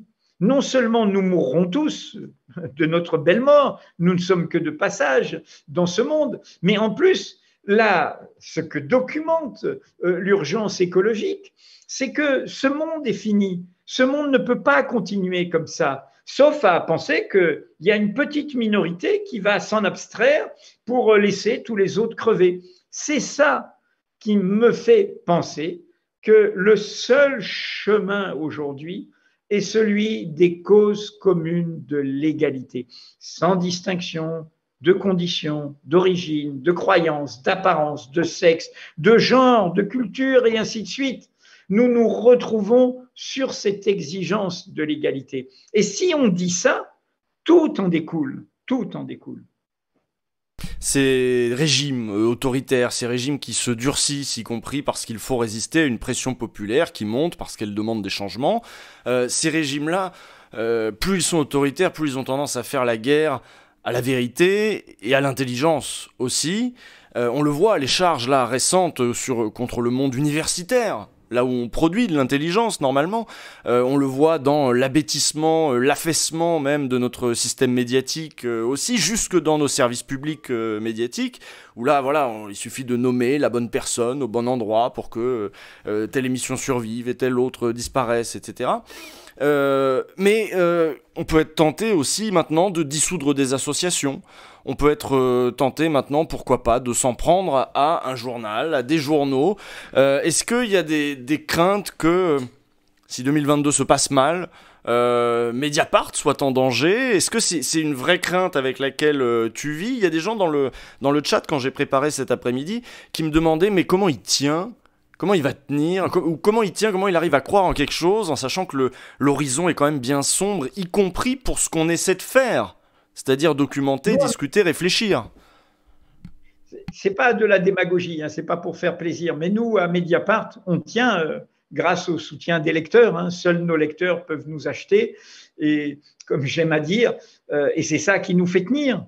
Hein, c'est-à-dire que nous sommes dans cette relation, dans cette entraide entre un public qui a rencontré ce journal indépendant, participatif, qui ne vit que de ses abonnés, dans lequel on a fait en sorte, y compris juridiquement et économiquement, d'inscrire cette indépendance dans la durée. C'est ça qui nous fait tenir. Mais par ailleurs, tu as raison. C'est très, très vieux. Je cite souvent un texte de la philosophe Hannah Arendt qu'elle avait écrit en 1967, qui s'appelle Vérité et politique. Dans sa version américaine, c'était paru dans le New Yorker, Truth and Politics. Et elle disait, et il n'y a qu'à voir ce qui se passe sous nos yeux, mais c'est ce qui s'est passé dans les autres pays que j'ai cités, hein, chez Poutine, chez Erdogan, chez Orban, chez Bolsonaro, chez Trump. Elle disait, en fait, il y a deux types de vérités. Il y a les vérités d'opinion. Les vérités d'opinion, il y en a des raisonnables et il y en a des très folles. Il y en a des pertinentes, il y en a des très dangereuses. Et le cerveau humain en produira toujours plein, en tout genre. En revanche, il y a des vérités qui sont beaucoup plus fragiles et beaucoup plus importantes. C'est truth of facts, les vérités de fait. Des vérités recoupées, sourcées, documentées sur notre présent ou sur notre passé. Et elle disait, en fait, ce sont ces vérités-là qui sont les plus dangereuses pour les pouvoirs. D'ailleurs, disait-elle, on le voit, quand des pouvoirs prennent un cours autoritaire, ce n'est pas à leur opposant politique qu'ils s'attaquent en premier, c'est aux porteurs de vérités de fait. Donc, comme tu l'as dit, aux journalistes indépendants ou aux intellectuels universitaires indépendants. C'est ça qu'on attaque, parce que c'est la vérité objective, sourcée, documentée, ce puzzle de la vérité, il en faut plusieurs pour faire le paysage, que l'on veut éradiquer. Et on veut l'étouffer sur quoi? Sous le règne des opinions. Le blablabla bla, bla, bla, bla, des opinions. C'est quoi les talk-shows qui nous envahissent? C'est quoi cette vulgarité? Vulgarité d'âme, grossièreté d'expression, dans laquelle se repaissent une partie des politiques qui sont au pouvoir actuellement. C'est quoi ce que l'on voit sur LCI, sur CNews et sur BFM en partie? C'est ça, c'est les opinions. Tout est possible, et le plus provoquant, et le plus grossier, et le plus énorme, et le plus blessant, qui va faire le buzz. Et tout ça va étouffer les vérités de fait. Regarde, quand Mediapart sort une info importante, regarde combien il est difficile, en dehors de l'aide des réseaux sociaux et de notre public, qu'elle perce. Regarde combien il faut tenir longtemps pour qu'elle s'impose. Regarde le fameux feuilleton libyen face à Sarkozy. D'ailleurs, on a remarqué qu'ils avaient changé de stratégie. C'est vrai que dans un premier temps, ils attaquaient Mediapart bille en tête. Aujourd'hui, c'est le silence qui prévaut bien davantage avec parlons d'autre chose, voilà. Bon, alors il y a quelques affaires qui percent, hein. On parlait cet après-midi, maintenant qu'il y a cette histoire de restaurant, on a reparlé de Rugy. Bon, ça marche bien parce qu'il y a des photos, parce qu'il y a des homards. Ça tourne facilement. Mais les affaires plus complexes, l'affaire Alexis Kohler, aujourd'hui vous avez sorti quelque chose sur des ventes de Rafale en Inde, ça va pas percer tout de suite. On sort, et c'est un feuilleton de toute cette semaine, un énorme scandale d'État qui s'est passé sous la présidence Hollande, qui a été étouffé depuis, et qui concerne Emmanuel Macron, qui était ministre de l'économie à l'époque, et Jean-Yves Le Drian, qui était ministre de la Défense à l'époque et qui est aujourd'hui ministre des Affaires étrangères, comme Macron est aujourd'hui président de la République. C'est une énorme affaire. Elle est à la une de tous les médias indiens aujourd'hui. En termes quantitatifs, M. Modi, j'aurais pu le citer, hein, le nationaliste hindou, lui aussi s'en prend aux dissidences et à la diversité et aux vérités de fait. Mais ça fait quand même dans le système médiatique indien les headlines, comme on dit, breaking news, pas du tout en France. Et de quoi on nous parle avant qu'il y ait l'histoire des restaurants clandestins de la maire de Poitiers qui a dit mais quand même actuellement il faudrait réfléchir sur qu'est-ce qu'on fait par l'aérien par rapport à l'urgence climatique. Et donc c'était la polémique du jour alors que nous on sort mais un immense scandale d'État dans lequel Dassault, propriétaire du Figaro, est impliqué, dans laquelle l'État est impliqué via Thales, avec des corruptions, avec d'énormes enjeux. Je vous invite le deuxième volet et demain soir, et cela continuera jusqu'à la fin de la semaine. Et donc, on en est là. Alors, comment ils font? Tu le vois bien. Ça sert à quoi l'histoire de l'islamo-gauchisme, de l'attaque contre la pensée décoloniale, de l'invention du mot séparatisme?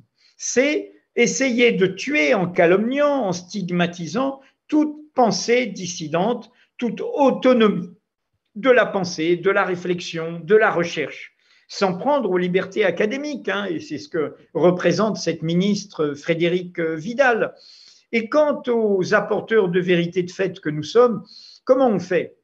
Alors j'allais dire que je suis habitué, mais Mediapart, on s'est encore plus habitué. Comment on fait? On te calomnie. Comme tu apportes des vérités de fait et qu'on ne peut pas contredire tes vérités de fait, eh bien, on va te calomnier. Par exemple, dans le cas de Mediapart, vous le connaissez, c'est les bouteillons habituels, ils sont des fraudeurs fiscaux. Non, on n'est pas des fraudeurs fiscaux, on s'est battu à visage découvert pour l'égalité de droit entre presse numérique et presse papier. Ce sont les complices de Ramadan et de ses crimes sexuels. Évidemment, non, ce n'est pas le cas et nous avons fait l'enquête la plus fouillée sur Ramadan avant qu'on sache ce qu'il en était des accusations de violences sexuelles dont il fait l'objet aujourd'hui et nous en avons rendu compte et évidemment que tout ça est un bouteillon. Mais je pourrais continuer. L'islamo-gauchisme est évidemment cette expression qui fait penser fortement à judéo-bolchevique. On prend le bouc émissaire du moment, les juifs hier, les musulmans, et puis on accole gauchistes, c'est ceux qui veulent déstabiliser l'ordre. Mais je pourrais ajouter pour mon passé à moi, et ça revient très régulièrement, quand la présidence de François Mitterrand a dû rendre compte de son cabinet noir, de cette cellule de l'Élysée qui a fait plein de coups tordus et ça a été via un procès sur des écoutes téléphoniques illégales dont j'ai été le premier protagoniste par ma plainte. Comment ils ont fait pour s'en sortir? Ils s'en sont pas sortis, ils ont été condamnés. Ils ont inventé, excusez du peu, que j'étais un agent de la CIA. Les fantasmes. Donc, ils feront toujours comme ça. Ils feront toujours comme ça. C'est leur façon de faire n'est pas loyale, n'est pas de rendre compte concrètement d'un raisonnement, d'une démonstration, d'une preuve factuelle. Elle est, encore une fois, de diaboliser, de calomnier, de discréditer. Alors, on n'en est pas encore en France à la situation que vivent d'autres cours autoritaires, mais quand même, dans le cadre des violences illégitimes commises par la police face aux manifestants ces dernières années, on a vu une attaque en règle contre le droit des journalistes de filmer, de raconter. On a vu des violences contre des journalistes. Et on voit même dans la loi sécurité globale comment ils veulent figer ça, empêcher que l'on rende compte, empêcher que l'on soit cet œil du peuple. C'est une vieille image de la Révolution française, hein, la sauvegarde, hein, la publicité et la sauvegarde du peuple, disait-on à l'époque où ce mot n'avait pas de sens marchand, c'est-à-dire savoir tout ce qui est d'intérêt public. Hein, le peuple, autrement, il est aveugle s'il ne sait pas ce qui est fait en son nom. Donc, ils essayent d'empêcher cela. Ils essayent par tous les moyens. Alors, celles et ceux qui nous écoutent, il n'y a pas d'autre moyen que non seulement lutter là où vous êtes, mais nous soutenir, débattre avec nous. On n'est pas au-dessus de tout reproche et nous sommes des médias où l'on peut critiquer, où l'on peut discuter, où l'on peut commenter, mais en même temps soutenir cela. Parce que ça commencera par ça. Ça commencera par ça. C'est d'abord cette liberté. D'ailleurs, nous savons bien que nous sommes dans ce pays qui sait que, y compris en allant jusqu'au pire, les idéologies les plus meurtrières, qu'est-ce qu'elles ne supportent pas? Elles ne supportent pas la liberté de conscience, la liberté de penser, la liberté de critique. C'est évidemment ce que nous a mis sous les yeux le massacre de Charlie Hebdo en 2015. C'est ça. C'est ça que l'idéologie djihadiste nous a mis sous les yeux. Alors d'autant plus, nous devons revendiquer cette liberté de critique, cette liberté de croyance, d'opinion, mais cette liberté d'informer, cette liberté d'apporter les vérités qui dérangent. George Orwell disait ça. Il dit, informer n'a pas de sens si ce n'est pas le droit de dire aux gens ce qu'ils n'ont pas envie d'entendre. Eh bien, c'est ce droit qu'il faut préserver et défendre. Et ce qui me frappe, c'est combien les tenants de la politique de la peur, qui utilisent les drames, les massacres qui nous ont endeuillés, je pense au 13 novembre 2015, je pense évidemment à la décapitation de Samuel Paty, et il y en aura sans doute d'autres. Ceux qui tombent sur ces désastres, sur ces blessures, sur ces meurtres, pour faire la politique du pire, pour s'en servir comme levier pour justement mettre en place des politiques autoritaires qui nous dépossèdent, ceux-là même trahissent ce pourquoi ces personnes, ces martyrs sont morts. Ils sont morts pour la liberté de critique, pour la liberté de penser. Et c'est d'autant plus retors. C'est d'autant plus retors que du coup les injonctions au silence sont faites au nom de la République. On demande des génuflexions devant la République et ses valeurs. Et c'est terrible comme tenaille. Mais la République, ça n'a aucun sens s'il n'y a pas d'adjectif. Quand tu entends le mot République sans adjectif, méfie-toi. On est en train de trahir la promesse républicaine. La promesse républicaine, c'est l'égalité. C'est pour ça que la République sera toujours inachevée. Il y aura toujours de nouvelles causes de l'égalité. La République s'est faite sans les femmes jusqu'en 1945 et les femmes sont tenues encore comme une minorité politique. Les ouvriers ne sont pas présents au Parlement ni au gouvernement d'aucune sorte. Les classes populaires ne sont pas représentées. Et ainsi de suite. Et donc, la République ne se conçoit qu'avec des adjectifs démocratiques, social. Ça a été inscrit en 1945, après la catastrophe européenne, dans la Constitution française. Mais il a fallu un siècle pour ça, car ce mot d'ordre, République démocratique et sociale, c'était celui de l'extrême gauche sous la Deuxième République, en 1848, de l'aile la plus à gauche, celle qui, hélas, a été défaite par les républicains conservateurs. La République n'est pas un bien en soi. Il y a eu une République colonisatrice, il y a eu une République exterminatrice, il y a eu une République réprimant les ouvriers, il y a eu une République ignorant les droits des homosexuels, il y a eu une République totalement machiste. Vous savez, j'ai rappelé ça, le chef de la police de Vichy, René Bousquet, qui a été, hélas, protégé par François Mitterrand par la suite, l'homme qui a accompagné les déportations, qui était un préfet de la République et de qualité et un réformateur de la police nationale. Mais c'est lui qui a fait la saloperie. C'est lui qui a dit n'oubliez pas les enfants lors des déportations. Quand il y a eu son procès à la Libération, j'ai été consulter les minutes. René Bousquet est venu devant le tribunal et il y a dit Monsieur le Président, la police de Vichy était républicaine. Il n'a été condamné qu'à 5 ans d'indignité nationale et ça a été par la suite amnistié. La République, mais Vichy a gardé le 14 juillet comme fête nationale, a gardé le drapeau tricolore, comme Napoléon.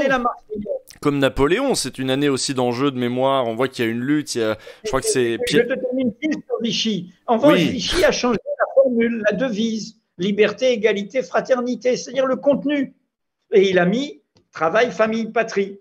Donc, les symboles, ça ne veut rien dire. Là, ceux qui nous disent ça aujourd'hui, c'est ceux-là même qui piétinent la liberté de croyance, qui piétinent l'égalité des civilisations, et qui piétinent la fraternité des cultures. Pardon, vas-y sur Napoléon. Oui, non, je voulais terminer peut-être là-dessus parce qu'il y a aussi un enjeu de mémoire cette année, c'est vrai, autour de Napoléon. Je crois que c'est Pierre Nora qui s'est exprimé il y a pas longtemps en disant voilà, fêter le bicentenaire de Napoléon, oui, mais de la Commune, non. Voilà, ce n'est pas de cette histoire-là dont il faut se réclamer. Il y a comment on s'inscrit aussi là-dedans. Il faut retourner fouiller les vieux papiers, il faut retourner. Il faut continuer à discuter de ces choses-là. Est-ce qu'il y a encore des espaces pour le faire Oui. Oui. Mais tu vois, on est au cœur, c'est bien que tu aies cité Pierre Nora, on est au cœur de ce qui fait que on regarde avec désolation comment des gens qui se prétendent, se croient de gauche, sont en train de donner la main à la droite extrême ou à l'extrême droite. Pierre Nora a fait ce qu'on appelle une sorte de monument qui s'appelle les lieux de mémoire. Dans ces lieux de mémoire, l'histoire coloniale comme l'histoire de l'esclavage et de la traite négrière sont pratiquement absents. Pierre Nora a une vision de la France tirée d'Ernest Renan.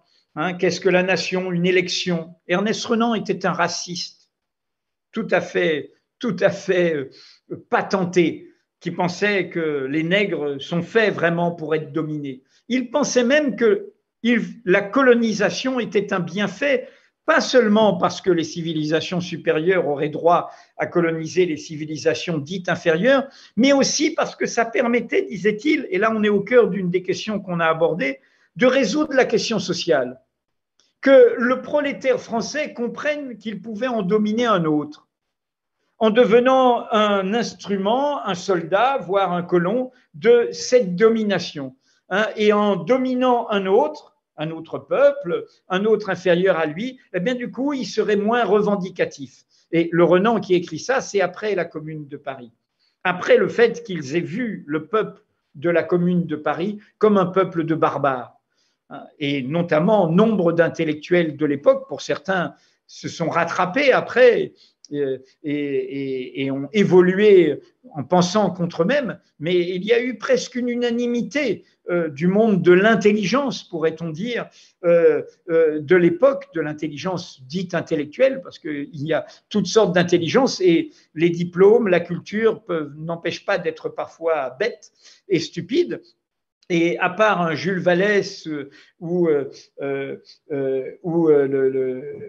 d'un coup, j'oublie le camarade peintre là, Courbet, et à part Gustave Courbet et Jules Vallès, et je pourrais ajouter Arthur Rimbaud, le poète, globalement, ils étaient pour que l'on massacre cette populace. Ces classes laborieuses vues comme des classes dangereuses. Et donc, comment dire, ils sont ceux qui ne font pas ce travail de prise de conscience, sont C'est pour ça qu'ils ne sont pas au rendez-vous du présent aujourd'hui, parce qu'ils sont bloqués par ce passé. Que Pierre Nora dise il ne faut pas fêter la Commune, mais il faut fêter Napoléon, il dit ça pourquoi? Mais parce que pour lui, ce n'est pas un problème que Napoléon ait rétabli l'esclavage. Ce n'est pas un problème, parce que quand même, il a fait le code civil. Ah bon, d'accord, mais il a rétabli l'esclavage. Or, dans le code civil appliqué aux colonies, il y a l'apartheid. Il y a le fait, et c'est dit comme ça, un blanc, parce que c'est eux qui construisent le blanc. Le blanc est une construction. Avant qu'il y ait la colonisation et les traites négrières, on était cuivré, rougeau, pâle, de toutes sortes de diversités de couleurs. Non. Ils écrivent que le blanc ne peut pas s'allier, se marier, faire une union, copuler au sens légal.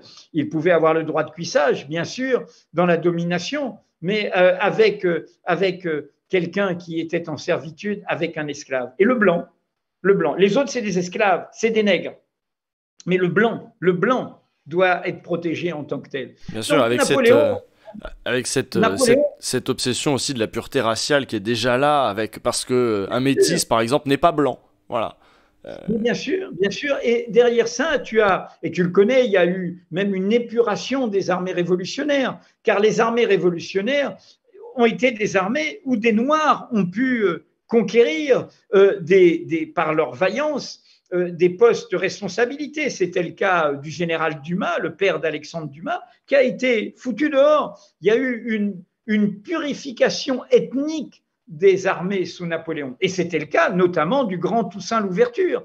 Toussaint Louverture, avant d'être, après sa mort, au fort de Joux, dans le Doubs, un héros de l'indépendance haïtienne, le vaincu Toussaint Louverture était un général de la Révolution française.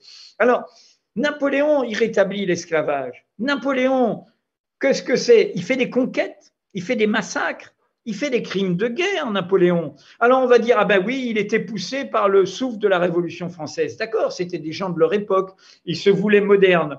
Mais du coup, ils se voulaient modernes dans l'idée qu'ils apportaient les lumières aux autres peuples, qu'ils les piétinaient. Le peintre Goya a fait des dessins formidables, terribles, sur ce qu'était la guerre de conquête napoléonienne en Espagne. Comment tout un peuple se réveillait contre ces massacres. Et ces massacres, ils ont commencé lors de l'expédition d'Égypte. C'est là où il y a trop de... Il y avait un papier dans Le Monde hier ou avant-hier, qui rappelait l'entreprise égyptienne et comment Napoléon voulait y apporter évidemment l'esprit des Lumières et pourquoi pas y faire une république islamique dans laquelle il serait lui-même le descendant de Mahomet, l'héritier. Vous voyez que c'est vieux l'histoire entre la France, l'islam, etc. Oui, je sais, mais moi ce que je te soulignais, c'est comment, dans l'idée, il y avait un droit de la guerre. Il y avait, on ne tue pas des prisonniers, on ne tue pas des civils. Il y avait quelque chose qui s'élaborait. Et à partir du moment où on se sent supérieur, eh bien, on passe à l'extermination. C'est ça qui a fait retour. Ne jamais oublier que le nazisme est un empire colonial, que par sa défaite, l'Allemagne perd son empire colonial et que du coup, le nazisme, sous l'humiliation allemande, construit l'idée, eh bien, on va faire notre espace vital en Europe. Et donc, on va construire des barbares. On va mettre dans l'idée qu'il y a une partie de l'humanité qui n'est pas humaine, et ce sera le sort des Juifs et des Tziganes. Et donc, pourquoi je te raconte ça? C'est que je voudrais raconter une anecdote qui est très peu connue. Napoléon, il n'était pas encore empereur, en 1802, rétablit l'esclavage qu'avait supprimé la Révolution française. Il le fait, je crois que c'est un 19 mai. Le lendemain, le 20 mai, donc on est dans un espace de 48 heures, c'est intéressant. Le 20 mai, le même premier consul, et en bousculant son entourage qui était issu de la Révolution française, c'est vrai, y compris certains avaient voté la mort du roi, qu'est-ce qu'il fait? Ça vous paraîtra anecdotique, mais pour moi, ça ne l'est pas. Il crée l'Ordre national de la Légion d'honneur. Son entourage est issu, le petit caporal, il a gagné ses galons à 24 ans. Donc, ils ont gagné leur statut, y compris leur statut social, au feu, comme des jeunes qui se battent. Donc, dans une idée d'égalité, face à des officiers qui se pensaient meilleurs parce que nés nobles et ainsi de suite. C'est comme ça qu'ils ont gagné. Donc, ils étaient dans une culture de l'égalité. Et ils voient Napoléon faire un truc d'Ancien Régime, l'ordre de la Légion d'honneur. Donc, en clair, la hiérarchie des hommes. Mais la veille, il fait la hiérarchie des humanités. Et vous voyez qu'on est au cœur de cette question de l'égalité. C'est-à-dire que tenir le cap de l'égalité, c'est à la fois refuser cette idée de la distinction des hommes par en haut, par quelqu'un qui prétendrait que je vais donner des colifichets à... Je ne veux pas insulter si certains qui nous regardent ont eu la Légion d'honneur pour d'authentiques services rendus. Je les respecte et tout ça, je rappelle juste ce que ça a signifié par rapport à l'exigence radicalement démocratique. Être radical, c'est prendre les problèmes à la racine. Être réellement républicain, c'est être du côté de l'égalité, sans aucune hiérarchie liée à l'origine, à la condition, au sexe, au genre, à la croyance, à l'apparence. Je le répète ad libitum, parce que c'est le cœur de notre espérance. Et donc, voilà, donc c'est pour ça qu'il faut fêter la commune. C'est pour ça qu'il faut fêter les communeux. C'est pour ça qu'il faut se rappeler de ce sursaut comme un saut de l'ange. Alors, il y a des sauts de l'ange qui échouent, mais c'est eux qui inscrivent le futur. Tout le mouvement des causes du peuple, pourrait-on dire après, qui ont donné le socialisme, le communisme, tous ces partis progressistes, avaient au cœur de leur mémoire la Commune de Paris. C'est son échec qui les portait. Comme d'une certaine manière, la révolution haïtienne va être trahie, elle aussi, mais elle a réussi d'abord. C'est la première défaite d'un empire colonial, la défaite de l'armée Leclerc, une énorme armée envoyée par Napoléon. Ils perdent. Et Haïti, c'est un saut de l'ange. C'est une révolution qu'il faut revisiter.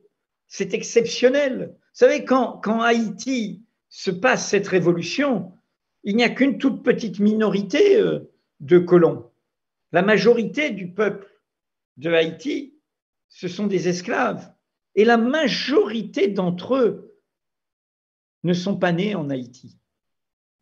Ils sont nés en Afrique. Ça veut dire que la majorité d'entre eux, au moment de la Révolution, ils sont dans ce chaudron négrier qui n'arrête pas et qui fait notre fortune à l'époque, qui fait la fortune de Nantes, ma ville natale, de Bordeaux, du Havre, de La Rochelle et de la bourgeoisie. Vous savez que le palais de l'Élysée, où habite M. Macron actuellement, a été construit par un bourgeois qui s'est enrichi par le commerce triangulaire, un bourgeois du Sud-Ouest qui s'est enrichi par ce commerce, les pacotilles, on achète des esclaves, on amène cette marchandise qui était un pur instrument de travail, vendu comme des bestiaux, et on repart avec du sucre, des épices. Et on fait la culbute, comme dans les industries du luxe d'aujourd'hui. Alors ce bourgeois, totalement à pas du gain, arriviste et tout, il a l'argent, mais il n'est pas noble. Il réussit à marier sa fille avec un noble désargenté, et pour ça, avec son argent, ils construisent quoi? Le palais de l'Élysée. C'était à la fin du règne de Louis XIV. Le jour où le palais est inauguré, le nobliau congédie la femme du bourgeois et mène une belle vie avec sa maîtresse. C'est-à-dire qu'il avait pris l'argent au prétexte de prendre la femme. Mais se dire ça, que le palais de l'Élysée, aujourd'hui, où est installée la présidence de la République, a été financé par l'argent des traites négrières. Oui, j'ai vu quelques papiers là-dessus. C'est vrai que c'est très symbolique et j'ai vu quelques papiers là-dessus. Je crois que c'était dans Le Monde aussi. Et ça a pas fait. Tu as lu tout ça sur Mediapart? Oui, j'ai lu ça sur Mediapart. C'est ça. Je ne lis pas Le Monde. Sur Mediapart, à mon avis. Je ne suis pas abonné au Monde. C'est vrai que j'ai trop cité Le Monde et j'ai pas assez cité Mediapart. Mais bon, bah tu le fais pour deux, c'est pas grave. Ben, on a beaucoup voyagé du coup dans le temps et dans l'espace. Merci beaucoup pour cette discussion. Je pense qu'on va s'arrêter là parce que c'était. Voilà, c'était vaste. J'espère que tu vas trop lasser notre public, qu'ils ont trouvé ça intéressant, j'espère. Eh ben j'espère aussi, bah oui. Donc merci à toi. C'est quoi le programme là, Mediapart dans les prochaines semaines? Il y a des gens qui demandaient est-ce que Mediapart va se lancer sur Twitch? Et quel genre d'événement aussi pour l'année présidentielle? C'est encore en discussion ça? Non, on est dedans déjà. Tu vois, on a fait avec À l'air libre une sorte de télé Mediapart. Bon, voilà, on se met en ordre de bataille. Bon, notre ordre de bataille, c'est à la fois rien ne se passera comme prévu, c'est-à-dire guetter l'événement, l'inattendu, voire le favoriser par nos révélations. Et puis, comme je l'ai dit cette semaine, dans notre engagement, parce que nous sommes au rendez-vous de la société, de son attente, de son mouvement, c'est éviter le piège. Ce qu'on nous promet, c'est le pire. Et le pire, c'est le duel Macron-Le Pen. Ce n'est pas un choix, ce n'est plus un choix.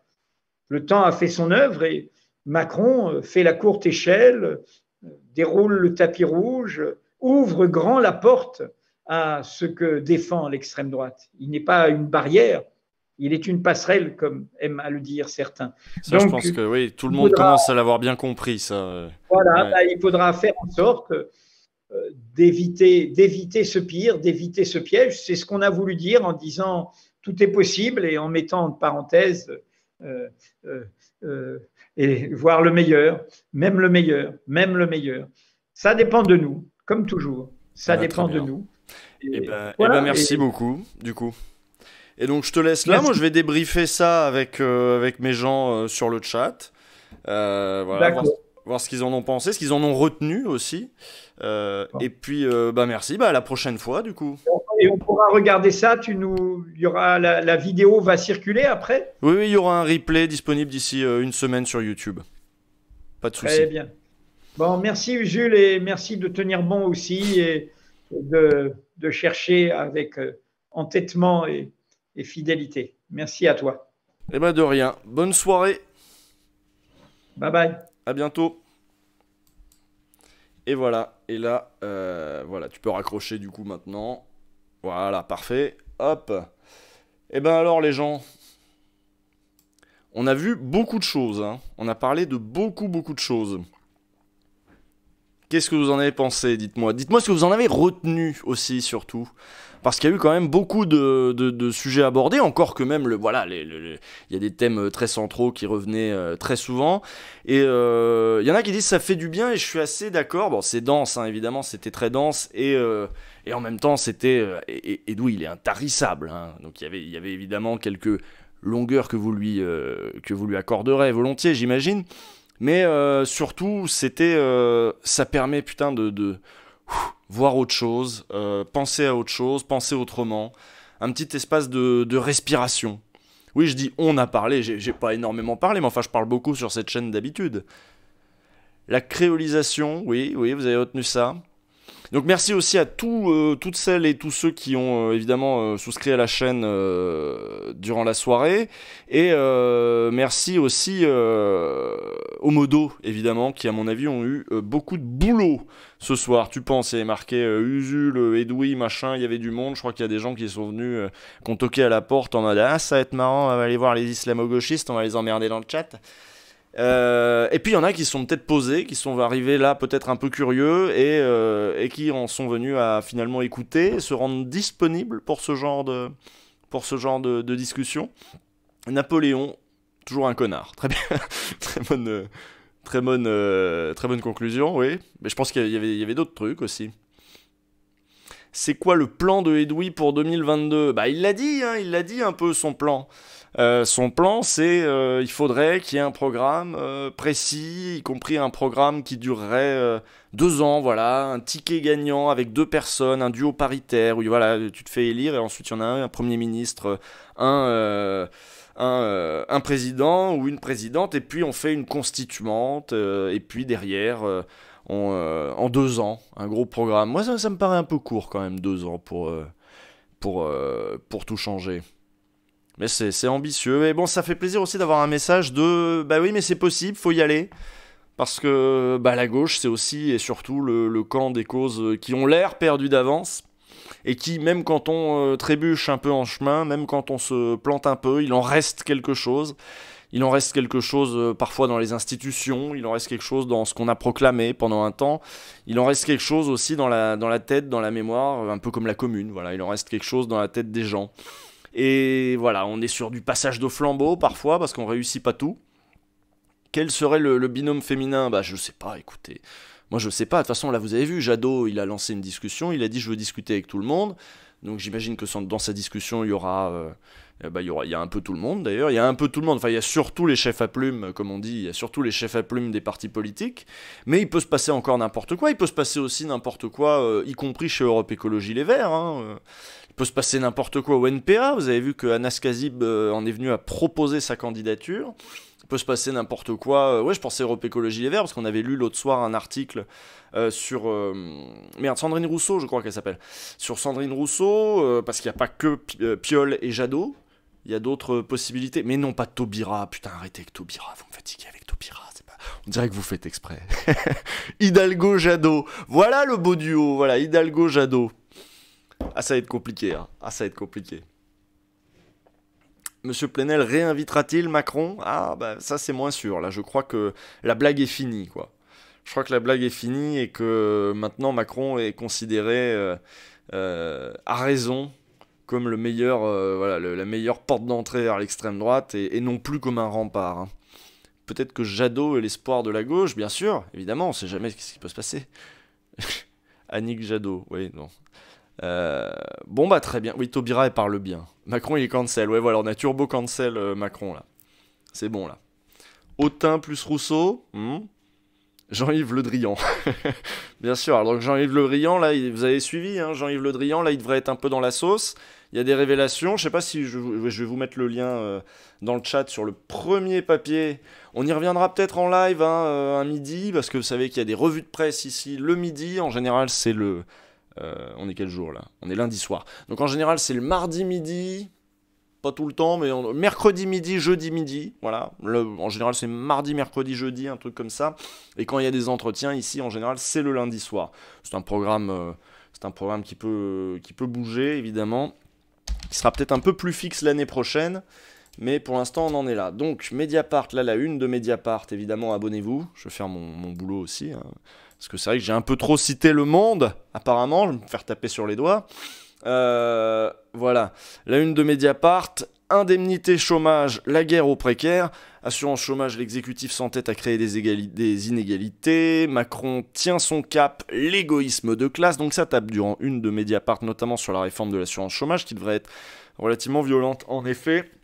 L'heure de nous-mêmes, voilà le billet dont on a parlé en début de stream, le billet d'Edoui sur un petit peu tout ce qu'il nous a raconté, donc et puis bon, il a dit qu'il fallait aller le lire quand même. Tiens, il y a aussi ma vidéo, Usul, le gros melon d'Emmanuel Macron, n'hésitez pas. Et voilà, c'était ça, les Rafale Papers, c'était ça que je voulais vous montrer.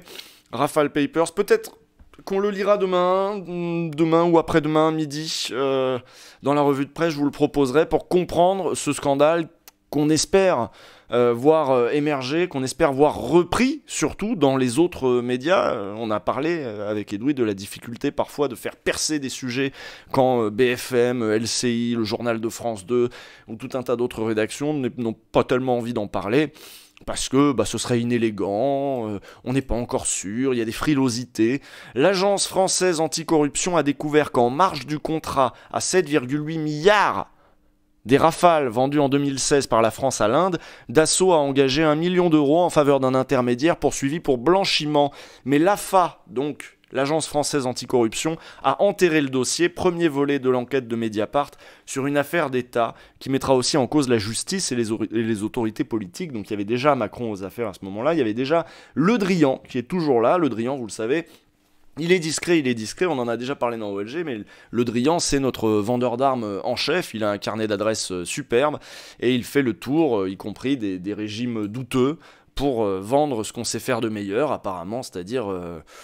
des armes, voilà, et des avions, et des bateaux des fois aussi, voilà, qu'on va retrouver après sur des théâtres de guerre, au Yémen par exemple.